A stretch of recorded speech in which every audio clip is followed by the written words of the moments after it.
Hello everybody, क्या हाल चाल है आप लोगों का और गुड इवनिंग, कैसे हैं आप।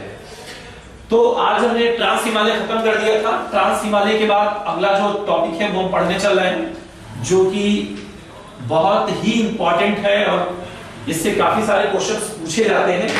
दरअसल चारों हिमालयों में, ट्रांस, बृहद, मध्य और शिवालिक हिमालय में हमारा बृहद हिमालय ही है जो हर मामले में परफेक्ट है। क्या है? हर मामले में बहुत ही सुंदर। बृहद हिमालय को हम महान हिमालय के नाम से जानते हैं। किस नाम से जानते हैं? महान हिमालय के भी नाम से क्या करते हैं? जानते हैं।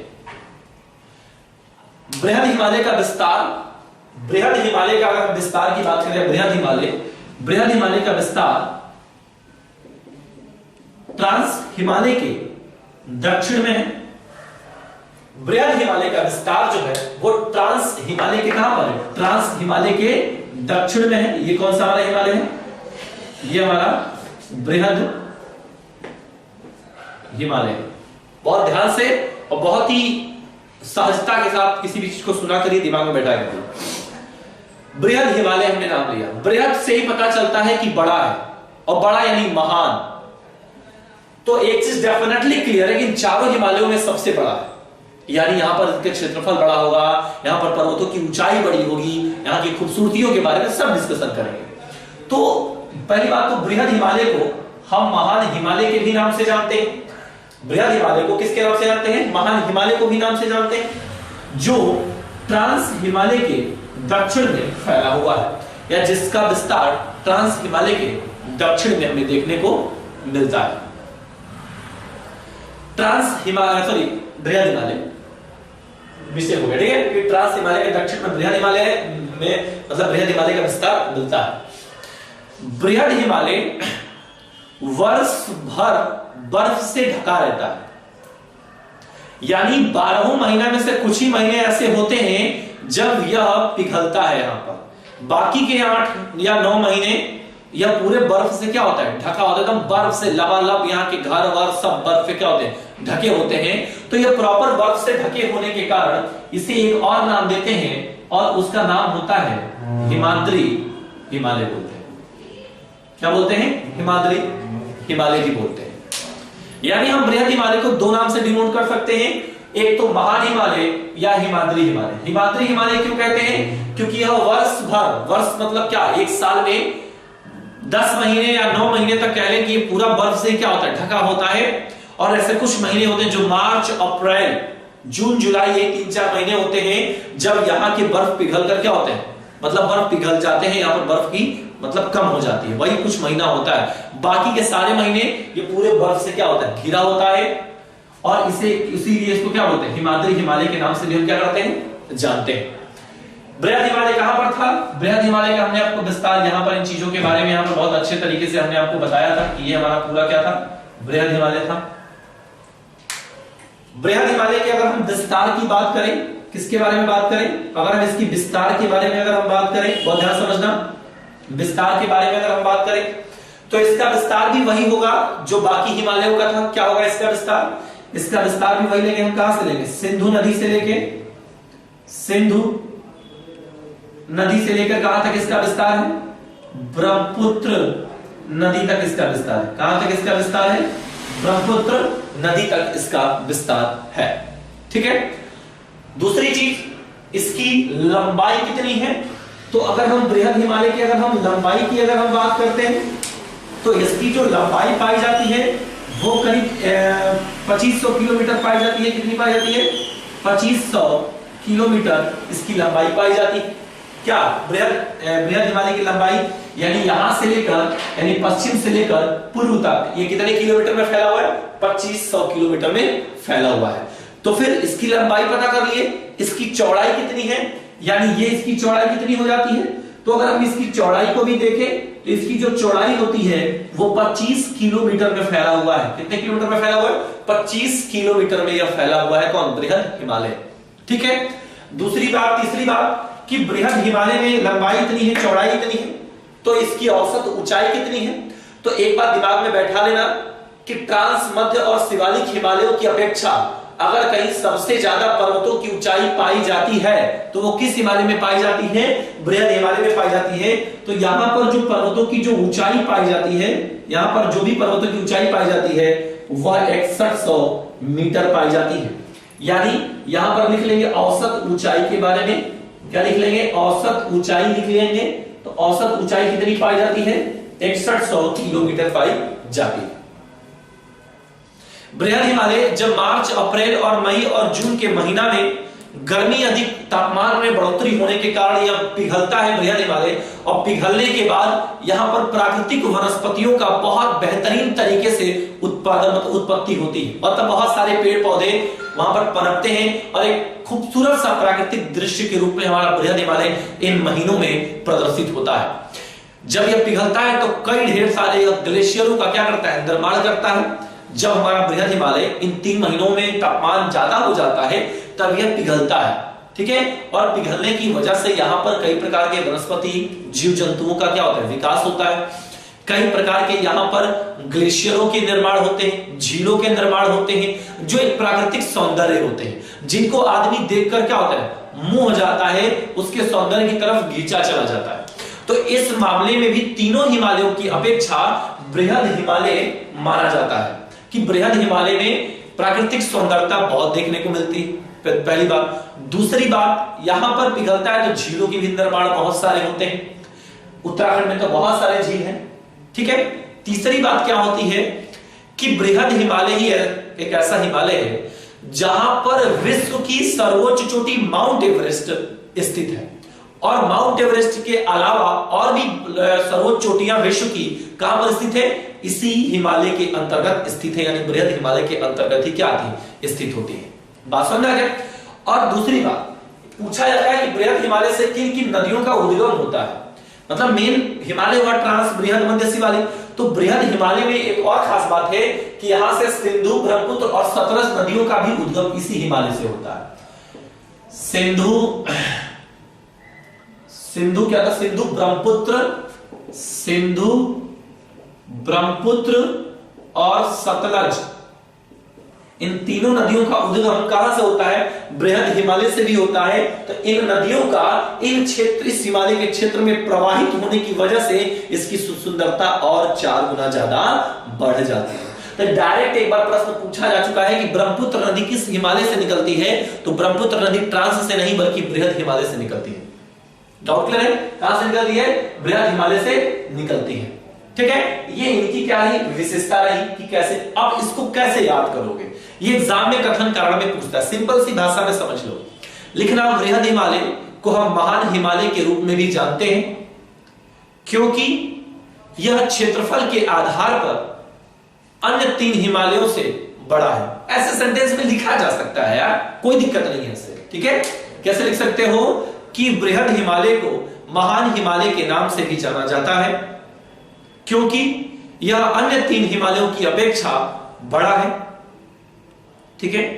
आगे फिर क्या लिखोगे? उसी के आगे, बृहद हिमालय का विस्तार ट्रांस हिमालय के दक्षिण में है, जो क्या बोला हमने कि बृहद हिमालय का विस्तार, लिखते भी रहो, बृहद हिमालय का विस्तार ट्रांस हिमालय के दक्षिण में है, जो सिंधु नदी से लेकर ब्रह्मपुत्र नदी तक,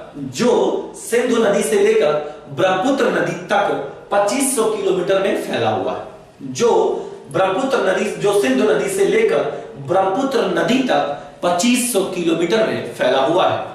लिख लिए? फिर से बोल दें, लिख लो। बृहद हिमालय को महान हिमालय के नाम से भी जाना जाता है क्योंकि यह अन्य हिमालयों की अपेक्षा आकार में बड़ा है। बृहद हिमालय ट्रांस हिमालय के दक्षिण में स्थित है, जो सिंधु नदी से लेकर ब्रह्मपुत्र नदी तक 2500 किलोमीटर में फैला हुआ है। 2500 किलोमीटर में फैला हुआ है। इसकी चौड़ाई 25 किलोमीटर, इसकी चौड़ाई 25 किलोमीटर, इसकी चौड़ाई 25 किलोमीटर और औसत ऊंचाई 6100 किलोमीटर पाई जाती है। सॉरी, 6100 मीटर, ठीक है। इसकी चौड़ाई 25 किलोमीटर और इसकी औसत ऊंचाई 6100 मीटर पाई जाती है। कितना पाई जाती है? 6100 मीटर पाई जाती है। ठीक है, 6100 मीटर पाई जाती है। बृहद हिमालय अपनी सुंदरता के लिए प्रसिद्ध है। बृहद हिमालय अपनी सुंदरता के लिए प्रसिद्ध है। इस हिमालय के अंतर्गत झील, ग्लेशियर, वनस्पतियां एवं विभिन्न प्रकार के जीव जंतु पाए जाते हैं एवं विभिन्न प्रकार के जीव जंतु पाए जाते हैं एवं विभिन्न प्रकार के जीव जंतु पाए जाते हैं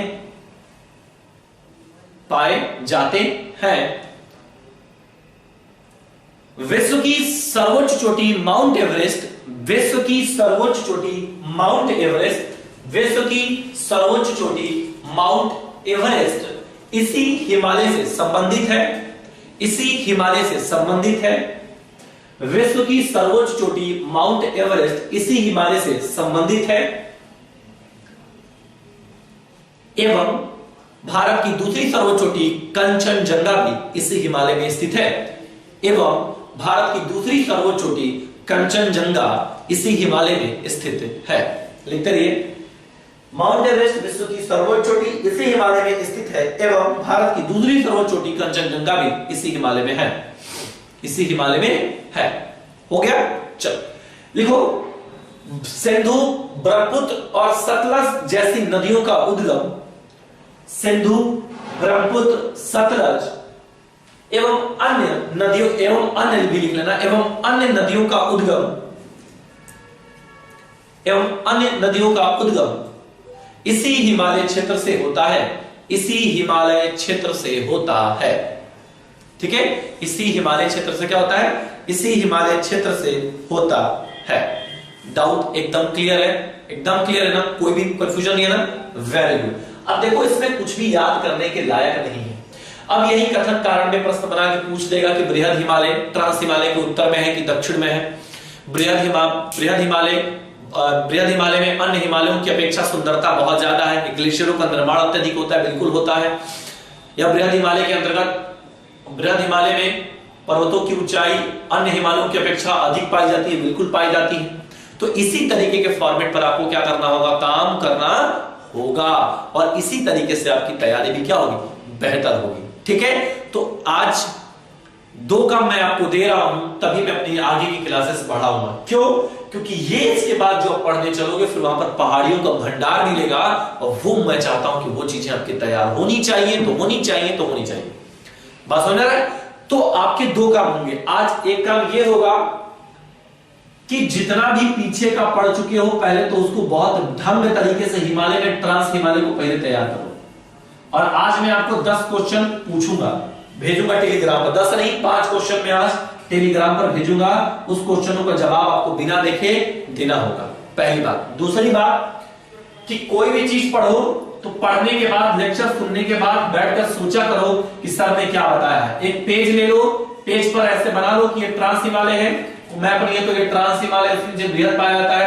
इसके यहां से लंबाई कितनी बताई थी? 25 किलोमीटर। चौड़ाई कितना था? 25 किलोमीटर। औसत ऊंचाई कितनी थी?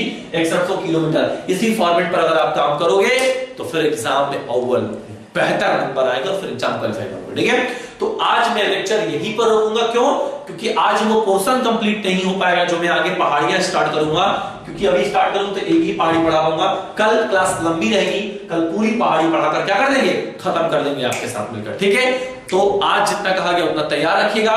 टॉप 10 की रैंकिंग कल मिल जाएगी और कल आपके क्वेश्चनों के जवाब भी मिल जाएंगे। ठीक है, तो thank you very much. Good night. Dinner कर लीजिएगा, खाते पीते रहिए और अपने माँ बाप का नाम करिए।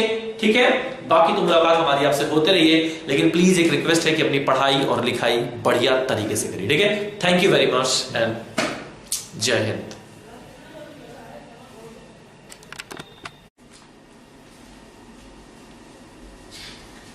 Hello everybody, good evening. कैसे हैं आप लोग और क्या हाल चाल है? आप लोगों की पढ़ाई लिखाई अच्छी चल रही होगी। किसी क्लास में कोई दिक्कत हो तो आप हमें पर्सनली फोन कर सकते हैं किसी चीज को। वैसे कमेंट्स जैसे आप लोग के मिल रहे हैं, हमें वीडियो पर अच्छा ही मिल रहा है कि सर बेहतर जा रहा है, क्लासेस अच्छी चल रही है, और धीरे धीरे और भी कई सारी प्लानिंग हो रही है हमारे टीचरों के साथ मिलकर। और हाँ, हमने कहा था कि जो टेस्ट वाला हमने बताया था कि टेस्ट के लिए जो टॉप 10 वाला डिक्लेयर करना है, थोड़ा सा उसमें कुछ रणनीति को चेंज किया गया है, कुछ अलग तरीके से आपको रिप्रेजेंट किया जाएगा, ठीक है। और उसके लिए सोचा जा रहा है कि अभी 10-15 दिनों बाद ही कुछ ऐसी रणनीति बनाई जाए, मतलब वो चीज डिक्लेयर होगा कि टॉप 10 में कौन है। लेकिन अब सिर्फ हमारा कहना ही तो नहीं है कि सिर्फ हम आपसे वादा कर दे उसको निभा नहीं, तो टॉप 10 में आपको कैसे तैयारी करानी है, किस आधार पर टेस्ट लिया जाएगा अगला, और इस आधार पर कैसे चीजों को किया जाए, तो उसी चीज में थोड़ी सी बातचीत हमारी सब सारे टीचरों से चल रही कि कैसे करना है इंप्रूव हम लोग को। तो टॉप 10 की आपकी रिजल्ट चली जाएगी, थोड़ी सी व्यस्तता रह रही है काफी सारे काम को लेकर, तो इसलिए वो अभी तक रिजल्ट नहीं जा पाया है। उम्मीद करते हैं कि कल तक आपके पास वो चीजें पहुंच जाएंगी एक वीडियो के साथ, तो उसकी टेंशन आप लोग मत लीजिएगा कि बस टेस्ट दे रहे हैं कुछ इसका रिस्पॉन्स नहीं मिल पा रहा है। लेकिन हाँ, इतना एक बात जरूर कहेंगे कि थोड़ा सा और बेहतर करिए। मैंने देखा है कि काफी लोग की मैंने भी ओपन भी नहीं किया है, व्हाट्सएप देखा भी नहीं है, लेकिन इतना ही कहूंगा कि थोड़ा सा और बेहतर करने की जरूरत है आपको, और कई सारी चीजों को इंप्रूव करने की जरूरत है आपको, ठीक है।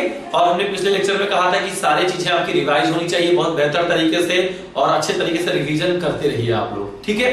तो फिर हमने कल आपको बृहद हिमालय के बारे में बताया था कि बृहद हिमालय का विस्तार हमने बताया था कि उसकी कितनी कितनी लंबाई है, 2500 किलोमीटर लंबाई थी, चौड़ाई हमने उसकी बताई थी 25 किलोमीटर। ये भी बताया था कि पूरे तीनों हिमालयों की अपेक्षा इस हिमालय में पर्वतों की औसत ऊंचाई सबसे ज्यादा 6100 मीटर पाई जाती है, और बृहद हिमालय काफी सौंदर्य के लिए पूरे भारत में प्रसिद्ध है। यह एक पर्यटन का एक आकर्षक केंद्र भी बनता है। जब यह एक वर्ष के कुछ महीने मार्च अप्रैल मई जून जब तापमान ज्यादा होता है गर्मी के मौसमों में, यहाँ के जब पर्वत पिघलते हैं तो कई सारे ग्लेशियर और झीलों का निर्माण भी करते हैं। तो इन्हीं सारी चीजों के बारे में हमने आपसे डिस्कशन किया था। तो वो एक हमने मतलब बृहद हिमालय के हमने के बाद बृहद हिमालय की विशेषता पढ़ी। लेकिन अब यहाँ पर हम जो पढ़ने जा रहे हैं, यहाँ पर ये ध्यान देंगे कि हम अब बृहद हिमालय में कौन कौन सी ऐसी पहाड़ियां पाई जाती हैं, कौन कौन से बृहद हिमालय में पहाड़ियां पाई जाती हैं, उन्हीं को बहुत ही बारीकी से और बहुत सूझबूझ से हम क्या करेंगे, पढ़ेंगे। तो आप यहाँ पर एक काम करिएगा, आप हेडिंग डाल लीजिएगा कि उत्तराखंड की प्रमुख पहाड़ियां, क्या लिखेंगे, लिख लीजिए कॉपी पर, उत्तराखंड की प्रमुख पर्वत लिखिए, पहाड़ियां भी आगे मिलेंगी, प्रमुख पर्वत, ठीक है। यहां पर ऐसे एरो दे दीजिए और इसको बढ़िया से खूबसूरत तरीके से सजा दीजिएगा, ठीक है। आइए स्टार्ट करते हैं कि कैसे इन चीजों को एक बेहतर तरीके से हमें करना होगा।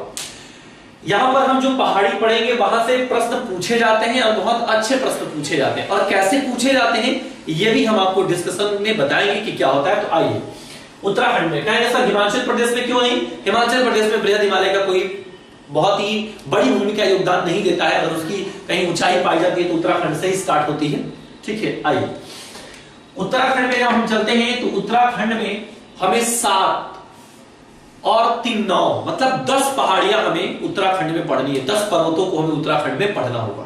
तो कैसे, आइए देखते हैं। फिगर बनाना होगा छोटा छोटा सा, एक पर्वत यहां बनाते हैं, 2 3 4 5 6 7 8 9, ये देखिए रेड कलर से हमने 9 पहाड़ियों के बारे में, या सॉरी 9 पहाड़ी निकल जाए तो पर्वत समझ लीजिएगा, 9 पर्वतों के बारे में हमने आपको बताया, ठीक है। अब यहां पर इनके नाम जानना जरूरी है कि किसका कौन सा नाम आता है। सबसे पहले इसको इस बैकग्राउंड पर लिखेंगे, 1 2 3 4 5 6, ठीक है, 6 हो गया। चलिए 6 हमने आपको यहां पर दिखा दिए। सबसे पहला जो आता है, सबसे अगर पहले पर्वत की अगर हम बात करें तो वो होता है हमारा बंदर पूंछ होता है। क्या होता है, बंदर पूंछ। सबसे पहली पहाड़ी कौन सी आती है भैया, बंदर पूंछ पहाड़ियां। कौन सी आती है भैया, बंदर पूंछ पहाड़ी आती है। बंदर पूंछ के बाद आता है कामेत। क्या आता है, कामेत आता है। तो बंदर पूंछ के बाद दूसरी पहाड़ी यहां पर कौन सी आएगी, दूसरी पर्वत कौन सी आएगी, कामेत आ जाएगी। कौन सी आ जाएगी, कामेत। पहला देखो इसको याद करना है, पहला कौन सा है, दिख रहा है कि नहीं दिख रहा है, एक बार हम कैमरे में देख लें, चलो दिख तो रहा है। पहला कौन सा होगा, देखो ये याद करना, क्वेश्चंस आते हैं यहां से। पहला कौन सा होगा, बंदर पूंछ। दूसरा कौन सा होगा, कामेत। तीसरा कौन सा होगा, चौरा बंगा। चौरा बंगा कौन सा होगा, चौरा बंगा होगा। चौरा बंगा हो गया। चौरा बंगा के बाद कौन सा होगा, दूनागिरी होगा। चौरा बंगा के बाद कौन सा होता है भैया, दूनागिरी। गिरी होता है। कौन सा होता है? दुनागिरी। तो चौराबंगा के बाद क्या लिख देंगे? दुनागिरी लिख देंगे। तो मतलब धीरे धीरे याद करना है। पहला कौन सा हो गया? बंदरपूछ। बोलो मन में कौन सा हो गया? बंदरपूछ। बंदरपूछ के बाद कौन सा होता है? कामेर। कामेर के बाद दिमाग में पूरा चौराबंगा। चौराबंगा के बाद कौन सा होता है? दुनागिरी। और दुनागिरी के बाद देखोगे तो आता है नंदा देवी आता है। कौन सा आता है? नंदा देवी। क्या लिखोगे यहां पे? लिख लो भाई नंदा देवी। और नंदा देवी के बाद कौन सा आता है? नंदा देवी के बाद जो होता है वो होता है त्रिशूल। नंदा देवी के बाद कौन सा होता है? नंदा देवी के बाद होता है त्रिशूल। और त्रिशूल के बाद जो अगला देखने को आपको मिलेगा यहां से वो होता है नंदकोट। नंदकोट होता है। क्या होता है? नंदकोट हो जाता है। ठीक है, देख लो ध्यान से कौन कौन सा हुआ। पहला बंदरपूछ, फिर कौन सा आता है? कामेर, फिर कौन सा आता है? चौराबंगा। देखो बंदरपूछ, कामेर, चौराबंगा। ठीक है, हो गया बंदरपूछ, कामेर, चौराबंगा। तीन याद हुआ। फिर देखो कौन सा है? दुनागिरी। कौन सा है? दुनागिरी। दुनागिरी के बाद बस इतना याद रख लेना कि नंदा देवी, नौ से नंदा देवी, फिर त्रिशूल, फिर नंदकोट। ये हमारे उत्तराखंड में पाई जाने वाली क्या है? पर्वतें हैं जो किसके अधिकार क्षेत्र में, किस हिमालय के अंतर्गत आते हैं? यह हमारे किसके अंतर्गत आते हैं? बताओ। बृहद हिमालय के अंतर्गत आते हैं। अब इसी के साथ साथ तीन अन्य पहाड़ियां भी पाई जाती हैं, जैसे नीलकंठ, केदारनाथ और बद्रीनाथ। तो इन तीनों को भी हम लिख लेंगे इसी पौधान पर करके। यहां पर क्या लिख लेंगे? पहला देखो, बहुत किसी भी चीज को बारीकी से समझना है। जैसे लिख लेंगे नीलकंठ, सॉरी रुक जाओ आप लोग, यहां क्या लिख लेंगे? नीलकंठ। दूसरा क्या लिख लेंगे? बद्रीनाथ।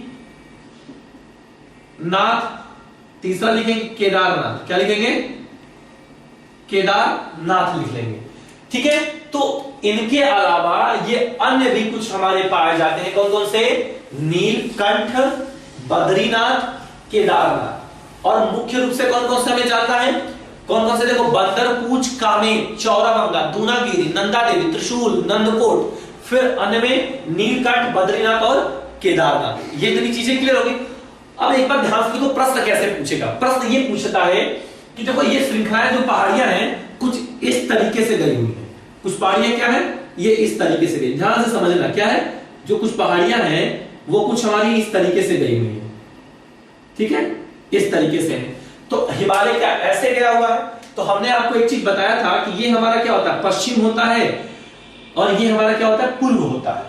तो कभी कभी एग्जाम में चार पहाड़ियों के नाम दे देता है। क्या करता है? चार पहाड़ियों के नाम दे देगा और उनका प्रश्न पूछता है कि पश्चिम से पूर्व में या पूर्व से पश्चिम में पहाड़ियों का क्रम बताइए। तो अगर पश्चिम से पूर्व पूछे तो ध्यान दिए रहना, यही यहां से लेकर और यहां तक का पूरी की जो श्रृंखला हमने बताई है वो आपका पश्चिम से पूर्व की ओर क्या है?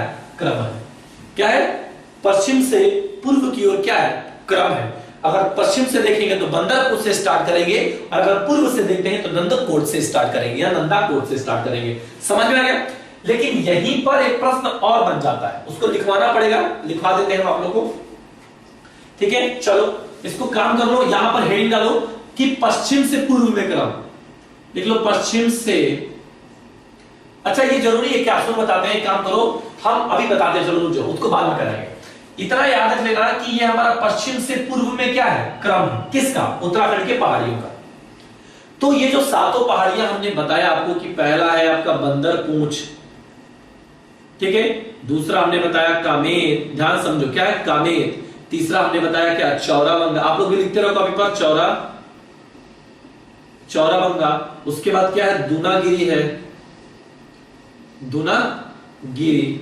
फिर कौन सा होता है? नंदा देवी होता है। नंदा देवी के बाद क्या होता है? त्रिशूल होता है। त्रिशूल के बाद क्या होता है? नंदाकोट होता है। सातों हमने बताया।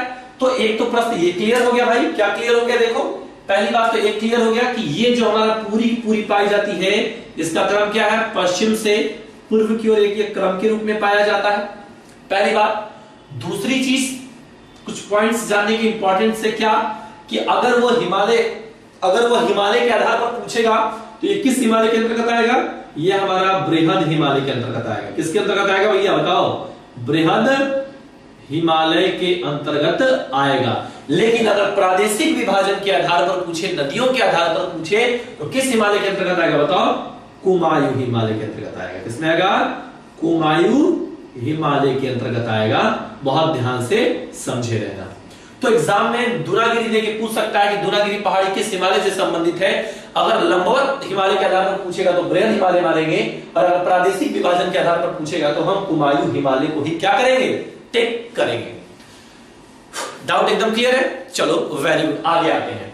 अब इसमें दो तीन चीजों को समझना है कि पश्चिम से पूर्व तो दे दिया, लेकिन अगर कहीं इसी को कह दे कि ऊंचाई के अनुसार क्रम बताओ, क्या पूछ दे कि ऊंचाई के अनुसार क्रम बताओ, चार पहाड़ियों के नाम दे दे और बोले भैया कि ऊंचाई के अनुसार क्रम बताओ, तो जब ये ऊंचाई के अनुसार क्रम पूछेगा तब हमें यहां पर थोड़ी सी चीजों के बारे में समझना क्या करेगा? पड़ेगा। जैसे सबसे ज्यादा अगर किसी की ऊंचाई होगी तो हम नंबर लिखेंगे 1 1 2 3। सबसे ज्यादा ऊंची अगर कोई है उत्तराखंड में, 1 नंबर पर हमारी कौन सी है? नंदा देवी है। 2 नंबर पर देखा जाए सबसे ऊंची तो कौन सी आती है? कामेत आती है। इस तरह ध्यान समझना, पहले नंबर पर क्या है? नंदा देवी। दूसरे नंबर पर क्या है? कामेत। तीसरे नंबर पर देखो कौन सा? तीसरे नंबर पर आता है त्रिशूल। कौन सा आता है? तीसरे नंबर पर कौन सा आता है? तीसरे नंबर पर आता है त्रिशूल आता है। इसी चीज को ध्यान से, तीसरे नंबर पर आता है त्रिशूल।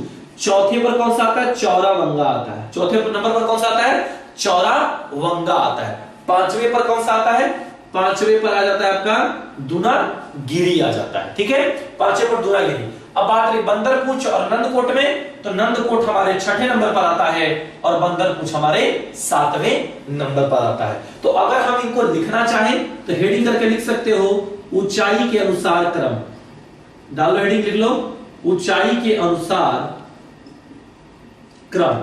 तो दोनों तरह से प्रश्न अगर पूछे गए आपके कि पश्चिम और पूर्व से लगाओ तो भी लगा लेना, लेकिन अगर ऊंचाई के अनुसार पूछेगा तो थोड़ा सा आपको यहां याद तो करना पड़ेगा।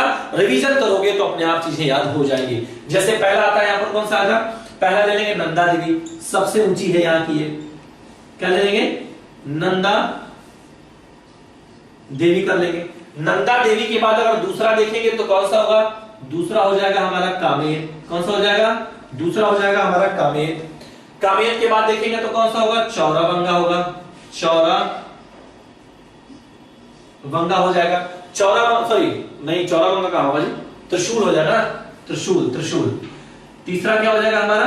त्रिशूल हो जाएगा। क्या हो जाएगा? त्रिशूल हो जाएगा। त्रिशूल के बाद कौन सा आएगा? चौरावंगा आ जाएगा। तो यहां लिख लेंगे क्या चीज? चौरावंगा। ठीक है, इसी तरीके से करके आप यहां पर अपनी ऊंचाइयों वाली पहाड़ियों का यहां से नंबरिंग देखकर क्या कर लीजिएगा? लिख लीजिएगा। क्या कर लीजिएगा?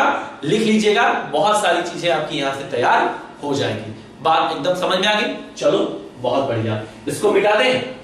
मिटा दे भाई, चलो मिटा देते हैं। देखो बहुत अच्छे तरीके से समझाया जा रहा है, जहां तक एक पहाड़ी आपकी बहुत बेहतर तरीके से तैयार हो जाएगी अगर आप थोड़ी सी अगर मेहनत कर दोगे तो। इसको मिटा देते हैं। ठीक है, चलो अपनी कॉपी पर ये फिगर जरूर बनाना। ये तो हमने पढ़ ली उत्तराखंड की पर्वतें, जिसमें से एक टॉपिक नोट करके नीचे लिख लो कि नंदा देवी, लिख लो नंदा देवी, नंदा देवी उत्तराखंड की, नंदा देवी, नंदा देवी उत्तराखंड की सर्वोच्च चोटी है। नंदा देवी उत्तराखंड की सर्वोच्च चोटी है। हो गया? चलो अब एक काम करो, एक चीज और इसमें पढ़ना होता है। इसी हिमालय के अंतर्गत आते हैं ग्लेशियर आते हैं। जरा इन चारों ग्लेशियरों के नाम लिख लो। तीनों ग्लेशियर की गंगोत्री, यमुनोत्री लिखो। गंगोत्री, यमुनोत्री, गंगोत्री, यमुनोत्री, मिलान और पिंडारी ग्लेशियर लिख लो। मिलान और पिंडारी ग्लेशियर। गंगोत्री, यमुनोत्री, मिलान और पिंडारी ग्लेशियर, ये चारों की चारों ग्लेशियर किस हिमालय से संबंधित है? बृहद हिमालय से। और प्रादेशिक आधार पर देखा जाए तो किससे संबंधित हो जाएंगे? कुमायूं हिमालय से संबंधित हो जाएंगे। ठीक है, थोड़ा सा इस पर मेहनत करना होगा, लेकिन जहां तक मुझे लगता है अगर इसको 4-4 बांट के करोगे ऐसे याद करना। ठीक है, 4 यहां से याद कर लेना, 3 यहां से याद कर लेना। ठीक है, ऐसे याद हो जाएगा। इसको अन्य में रखे रहना, वो चीजें भी अपनी याद हो जाएगा। ठीक है, रिवीजन मारोगे तुरंत फटाक से याद हो जाएगा। चलो आगे आते हैं। अगली हेडिंग डालो नेपाल की प्रमुख चोटियां या पर्वत। चोटियां डालो ज्यादा अच्छा रहेगा, ऊपर वाले में भी चोटी ही हेडिंग डालो तो ज्यादा अच्छा होगा। लिख लो नेपाल की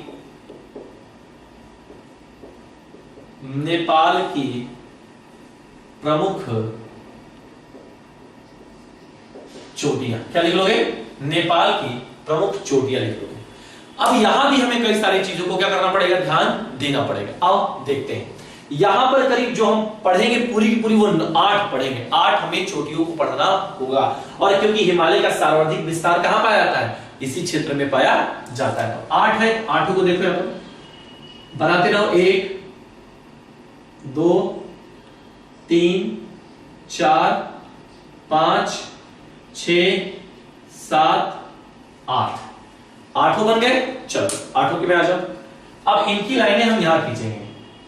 1 2 3 4 5 6 7 और 8 लाइनें खींची। अब 8 में हम इनको बहुत अच्छे तरीके से पढ़ना शुरू करेंगे। एक बार देख लो कैसे किया जाएगा, तब ध्यान देना, ठीक है। चलो अब देखो, पहला देख लिए। चलो देखो, पहला जो होगा नेपाल का सबसे पहली चोटी वो होगी एपी। क्या होगी? एपी पहाड़ी होगी। क्या होगी? एपी पहाड़ी होगी। एपी के बाद आता है धौलागिरी। क्या होता है एपी के बाद?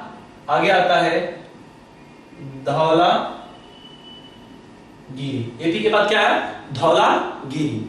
धौलागिरी के बाद क्या है? अन्नपूर्णा। अन्नपूर्णा। कौन कौन सा है? पहला है एपी, एपी के बाद आया धौलागिरी, धौलागिरी के बाद क्या है? अन्नपूर्णा। अन्नपूर्णा के बाद जो आएगा वो होगा मनसालू। क्या होगा? मनसालू।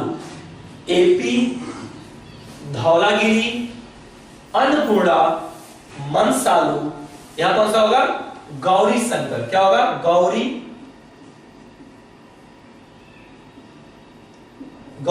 शंकर। तो ध्यान से समझना कौन कौन सा होगा। पहला बताओ एपी। कौन सा हुआ? एपी। दूसरा धौलागिरी। पहला बोलो कौन सा हुआ? एपी। दूसरा धौलागिरी। धौलागिरी के बाद क्या होता है? अन्नपूर्णा। अन्नपूर्णा के बाद मनसालू। मनसालू के बाद गौरी शंकर। गौरी शंकर के बाद जो आएगा वो होगा चेएयू। क्या होगा? चेएयू। क्या हो जाएगा? चेएयू हो जाएगा। और चेएयू के बाद जो अगला आएगा वो होगा हमारा माउंट एवरेस्ट हो जाएगा। Mount Everest. क्या हो जाएगा? माउंट एवरेस्ट हो जाएगा। और लास्ट जो बनेगा वो हमारे यहां दिख रहा है ना, मकालू हो जाएगा। मकालू हो जाएगा। कौन सा हो जाएगा? मकालू हो जाएगा। बहुत ध्यान से समझना। पहला हुआ एपी, एपी के बाद धौलागिरी, धौलागिरी के बाद अन्नपूर्णा, अन्नपूर्णा के बाद मनसालू, मनसालू के बाद गौरी शंकर, गौरी शंकर के बाद चेएयू, माउंट एवरेस्ट और मकालू। ये भी जो हमारा क्रम हमने आपको बताया है, यहां से ये जो आप क्रम देख रहे हो, ये भी जो हमारा क्रम है, ये भी हमारा पश्चिम से पूर्व की ओर ही क्या है? क्रम है। पहली बात, हिमालय के आधार पर देखा जाए तो ये किसके अंतर्गत आएगा भैया? बृहद हिमालय के अंतर्गत आएगा। लेकिन अगर हम प्रादेशिक हिमालय के आधार पर देखेंगे तो यह नेपाल हिमालय के अंतर्गत आएगा। किसके अंतर्गत आएंगे सब? नेपाल हिमालय के अंतर्गत आएंगे। यही क्वेश्चंस कई बार पूछ के एग्जाम में क्या किया गया? कंफ्यूज किया गया है। ठीक है, तो जैसे धौलागिरी हो गया एपी। अब देखो क्रमिक को आपसे याद करना होगा। जरूरी नहीं है कि इन्हीं से उठा दे, एक यहां से उठा दे, एक यहां से। अभी वो क्वेश्चन हम लगवा देंगे आपको। ठीक है, अब सीक्वेंस की बात करते हैं। किसकी सीक्वेंस कहां है वो उनके सामने हम लिखते चलेंगे और आप लोग उन चीजों को ध्यान पर रखते चलिएगा। चलिए एक तरह से देखते भी रहिए और आप लोग बनाते भी रहिए। सबसे पहले अगर देखा जाए, सबसे बड़ा इसमें देखा जाए ऊंचाई, तो सबसे पहले किसकी आती है? माउंट एवरेस्ट की आती है। किसकी आती है? माउंट एवरेस्ट की आती है। माउंट एवरेस्ट के बाद ये किसकी है? दूसरे नंबर पर, दूसरे नंबर पर हमारा आता है मकालू। देखो दूसरे नंबर पर कौन सा आता है? मकालू आता है। कौन सा आता है? मकालू। तीसरे नंबर पर देखा जाए तो तीसरे नंबर पर जो आता है वो होता है चेएयू। कौन सा होता है? चेएयू होता है। ठीक है, चेएयू के बाद अगर देखा जाए चौथा, तो चौथा जो सबसे बड़ा ऊंचाई में आएगा वो होता है धौलागिरी होता है। क्या होता है? धौलागिरी होता है। धौलागिरी के बाद अगर कोई बड़ा हो तो वो है मनसालू। कौन सा होता है? पांचवा। कौन सा होता है? पांचवा होता है मनसालू होता है। मनसालू के ठीक ऊपर वाला यानी अन्नपूर्णा वाला 6 नंबर पर कौन सा होता है हमारा? अन्नपूर्णा होता है। ध्यान से देख लो, पहला आएगा माउंट एवरेस्ट, ऊंचाई का आधार पर। दूसरा होगा कौन सा? माउंट एवरेस्ट के ठीक बगल में कौन सा है? मकालू। मकालू के माउंट एवरेस्ट के ठीक बाद कौन सा है? चेयू। तो 3 तो आपको यही मिल गए। चौथा कौन सा होगा? धौलागिरी। पांचवा यहां पर चलेगा मंसालू, उसके ऊपर आएगा छठवा कौन सा? अन्नपूर्णा। सातवां देखोगे तो सातवां हो जाएगा गौरी शंकर। सातवां कौन सा हो जाएगा? गौरी शंकर। और अगर आठवां देखोगे तो आठवां हमारा हो जाता है एपी। आठवां क्या हो जाता है? आठवां हमारा एपी। तो याद करने का कैसे तरीका होगा? 3 स्लॉट यहां पर पकड़ो, तुम माउंट को लोगे तो पहला पड़ेगा, इधर आओगे तो दूसरा पड़ेगा, उधर जाओगे तो तीसरा पड़ जाएगा। डाउट क्लियर है? अब यहां तीसरा, इधर आ जाओ, धौलागिरी, अन्नपूर्णा, मंसालू तक ले लो। तीसरा हो गया 3, 4 ये पड़ा, 5 ये पड़ा, 6 ये पड़ा, 7वां गौरी शंकर और 8वां एपी हो जाएगा। इसी फॉर्मेट पर आप याद करना, फटाक से याद हो जाएगा। मैपिंग करके याद करना, तुरंत ही चीजें क्या हो जाएंगी? याद हो जाएगी। तो आपकी कुछ पहाड़ियां ये रही और कुछ पहाड़ियां ये रही। इसी तरीके से व्यवस्थित तरीके से आपको क्या करना होगा? पढ़ना होगा। और हाँ, इस क्लास के बाद आप एक बार रिस्पॉन्स जरूर देना। देखो, कुछ चीजें हम चाहते हैं कि आपके मुताबिक हो, और आप ही के मुताबिक हर चीजें होती आई हैं। तो कमेंट्स जितना ज्यादा करोगे उतना ही हम लोग बेहतर करने की और कोशिश करेंगे। ठीक है, चलो अगला आते हैं सिक्किम। सिक्किम में अगर हम बात करें, सिक्किम को अगर यहां से लें तो एक ही पाया जाता है, और जो मोस्ट इंपॉर्टेंट है वो होता है कंचनजंगा होता है। क्या होता है? कंचनजंगा। कंचनजंगा होता है। ठीक है, कंचनजंगा कहां पर है? सिक्किम में है। और इसकी कितनी ऊंचाई जानते हैं? इसका तो माउंट एवरेस्ट का कितना है? 8,850 मीटर है। ठीक है, इसका कितना है? इसका होता है 85-98 मीटर है। कितना है? 85-98 मीटर है इसका। बात समझ में आ गया? चलो दैट्स ऑल। अब आगे की बात समझो। इतना करने के बाद कंचनजंगा, माउंट एवरेस्ट क्या है? विश्व की सर्वोच्च चोटी है, जो हिमालय में स्थित है, जो नेपाल देश में स्थित है। कंचनजंगा देखा जाए तो अगर भारतीय क्षेत्र के अनुसार देखा जाए, क्योंकि केटू गाड़ियां राष्ट्रीय भारत क्षेत्र में आता तो है, लेकिन उस पर कब्जा है, तो वो भारतीय क्षेत्र में नहीं आएगा। अगर हम भारतीय क्षेत्र के आधार पर देखेंगे तो कंचनजंगा भारत की सर्वोच्च चोटी है। लेकिन अगर संपूर्ण भारत के आधार पर देखेंगे तो कंचनजंगा हमारा भारत की क्या है? दूसरी सर्वोच्च चोटी है। बात समझ में आ गई? तो ये आज का आपका रहा बहुत बेहतर तरीके से आपकी पहाड़ियों के चोटियों के बारे में हमने आपके साथ डिस्कशन, और यहीं पर हमारा बृहद हिमालय भी क्या होता है? समाप्त हो जाता है। जितना आपको पढ़ाया गया बहुत ज्यादा, बहुत डीप जाकर मैंने हर एक चीज को पढ़ाया है। आप लोगों में इसमें पढ़े भी होंगे बहुत जगह, लेकिन इतनी सारी पहाड़ियां आपको मिलेंगी नहीं, और इतनी पहाड़ियां मैं पढ़ा दूंगा तो दिमाग से आपके निकलेगा भी कभी नहीं। ठीक है, तो दूसरी बात यह है कि टेस्ट का टॉप 10 वाला चला जाएगा। थोड़ी सी व्यस्तता हो गई थी इधर, काफी दिनों से काम का लोड भी बहुत ज्यादा था, और कुछ प्लानिंग भी हो रही है कि और बेहतर आप लोग को दिया जाए। हमको ऐसा लगता है कि अभी कुछ कमियां रह गई हैं हम लोग के अंदर, तो वो कमियां और हम लोग ढूंढ ढूंढ के दूर कर रहे हैं। और मैं चाहूंगा कि कल कुछ लोग फोन करें आप हमें, और हमें बताएं कि सर कैसी क्लासेस चल रही है, कैसी नहीं चल रही है। बहुत मजा आएगा हमें जानकर, और ताकि उसको और बेहतर कराया जाए। मन लगाकर पढ़ते रहिए, आने वाले एग्जाम के लिए पहले से तैयार रहिए। तब तक के लिए गुड नाइट, डिनर करते रहिएगा। अगली मुलाकात हमारी होगी फिर आपके साथ इसी समय पर। Thank you very much and जय हिंद।